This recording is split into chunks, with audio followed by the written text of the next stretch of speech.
Chapter 13, Understanding the Slave South.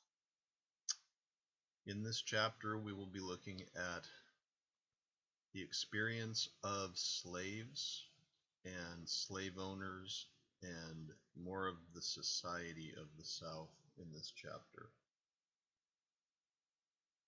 First question is, why and how did the South become so different from the North? Well, a couple things here. One thing is that as Southerners started to move west, we have a cotton kingdom. Cotton is the main export in the United States. It accounts for nearly 60% of the economy of the United States, and it is an economy completely built on slaves. Cotton production soared from 300,000 bales in 1830 to nearly 5 million in 1860, when the South produced nearly 3/4 of the world's supply. This is mostly in the lower South, not the upper South. And slaves grew 75% of the crops on plantations. So the South is really a slave-driven economic empire, is what we're trying to say here. And there's that statistic that you can see for yourself.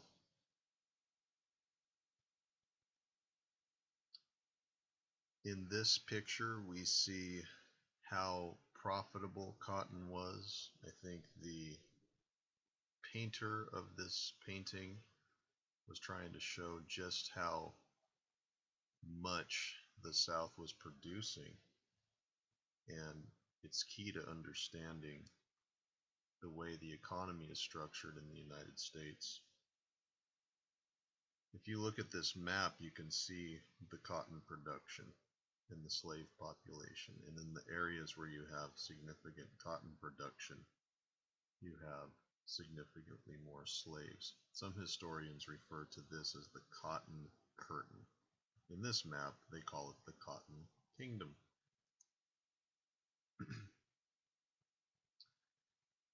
Population of the South. Every state was a little bit different. These are all the slaveholding states that you see, and they all vary in how much of a population you have in terms of whites, slaves, free blacks, and less than 1% free blacks. By far the largest slave population is South Carolina, followed by Mississippi, and most of these cotton producing areas.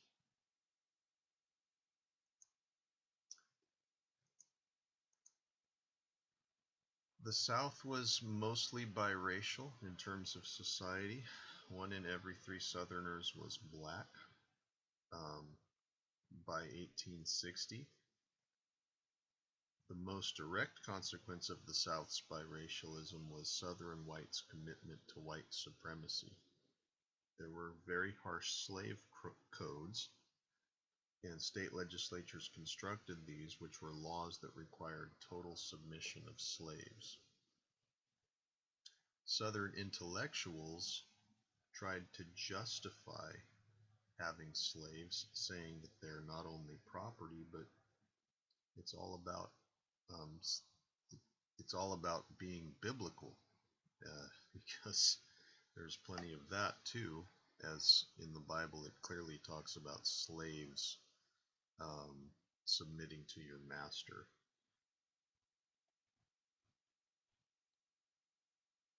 The heart of the defense of slavery lay in the claim of black inferiority. This is something that started far back in time, back in the 1600s, this view that black is bad, demonic. These are people that deserve to be slaves. Black slavery encouraged Southern whites to unify around their race rather than divide them by class, so rich and poor whites alike were united in defending this peculiar institution, as they called it.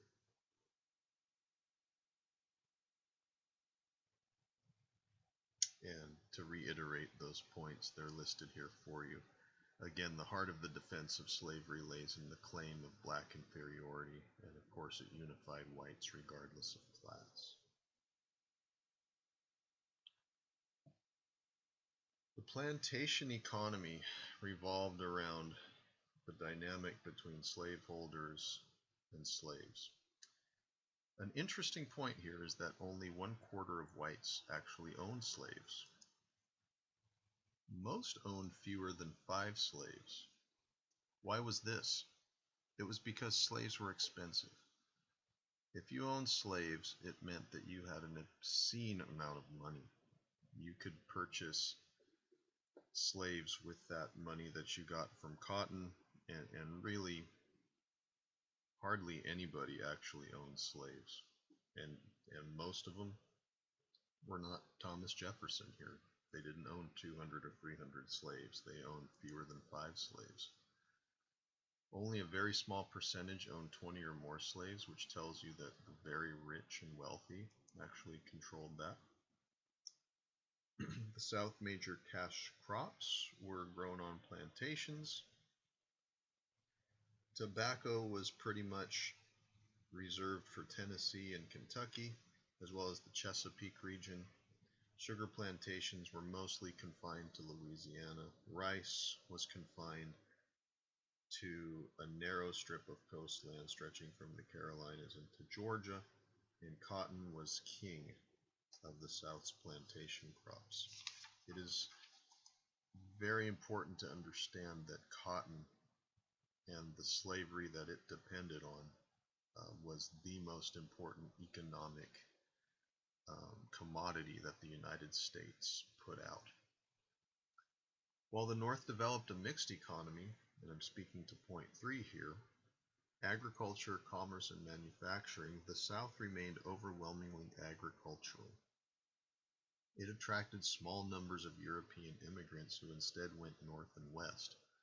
So what we have is a dichotomy here of societies. The North and the West are primarily a different kind of economic system than the South. The North tended to be more mixed in terms of agricultural as well as industrial, but mostly industrial. And the South was mostly agricultural.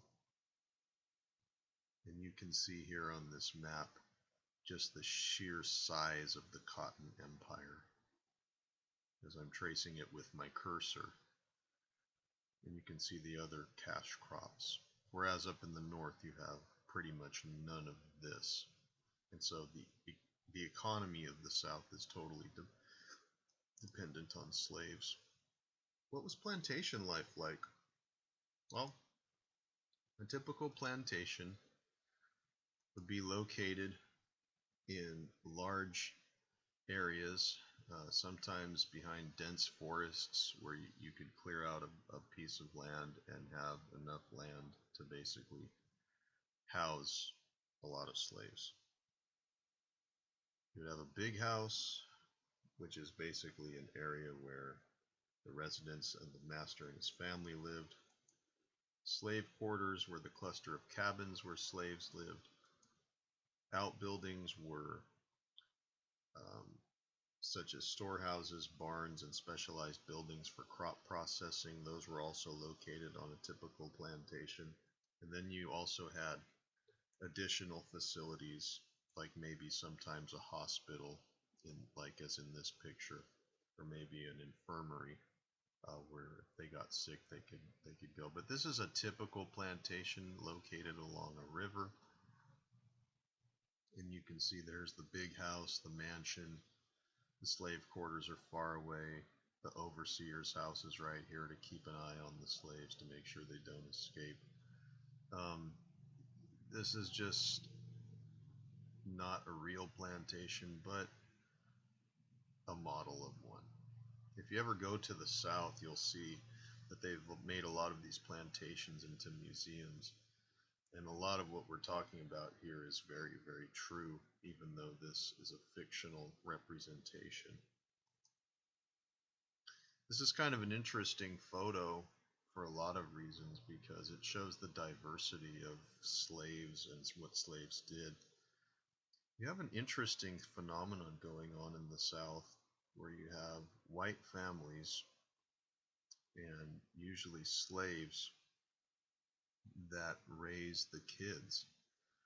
Why is this? It's because the women, the white women, probably this person's wife here,